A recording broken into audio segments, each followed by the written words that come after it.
మీరు ఉండే ముందు హరే కృష్ణ మంత్రం జపం చేయండి. చేసిన తర్వాత మనసు చాలా పవిత్రం అవుతుంది. ఏమవుతుంది? పవిత్రమైన తర్వాత ఆ ఆహారం ఏం చేయాలంటే కృష్ణుడు పెట్టాలి. ఎవరు పెట్టాలి? కృష్ణుడి పెట్టాలి. ఎవరు పెట్టాలండి? కృష్ణుడి పెట్టాలి. మీరేనా అన్నం పప్పు కూడా ఓకే, ఏదైనా వండుకోండి, కానీ ఫస్ట్ ఎవరు పెట్టాలి? మీరు తినేస్తారా? నో. సో ఇది ఈ రోజు నుంచి మీ ఇంట్లో చేయాలి. ఇలా చేస్తే మీ ఇంట్లో రాగాలు ఉండవని భగవద్గీత చెప్పింది. 3:13 శ్లోకం. మీరు ఏం చేయాలంటే ఆ అన్నం పప్పు కూర కృష్ణుడు ఒక ప్లేట్లో పెట్టి తులసి వేసి ఆఫర్ చేసి అన్నంలో పెట్టి పప్పు పప్పులో కలిపి కాకరకాయ కలపాలి, బీరకాయలు వేయకూడదు. ఓకే. ఇప్పుడు ఏమవుతుంది? ఆ ప్రసాదము మీ ఇంట్లో మీరు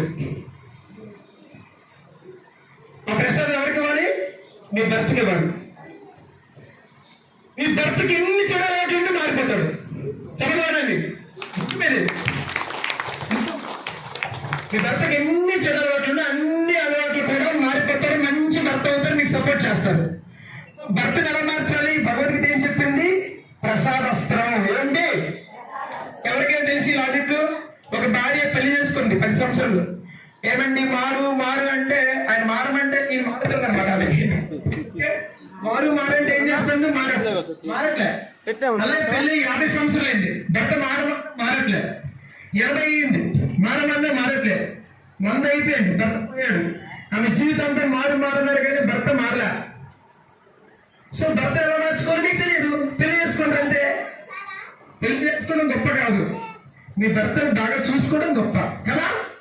మరి టెక్నిక్ ఎవరు నేర్పిస్తారు? ఈ తెలియక జనాలు ఏడుస్తున్నారు. What is the technique? మీరు హరే కృష్ణ మంత్రం జపం చేసి Hare Krishna Hare Rama Rama Rama Hare Hare, Hare Krishna Hare Krishna Hare Hare Rama Rama Rama Hare Hare, Hare Krishna Hare Rama Rama Rama Hare Hare, Hare Krishna Hare Rama Rama Rama Hare Hare, Hare Krishna Krishna Krishna Hare Hare, Hare Krishna, Krishna Krishna.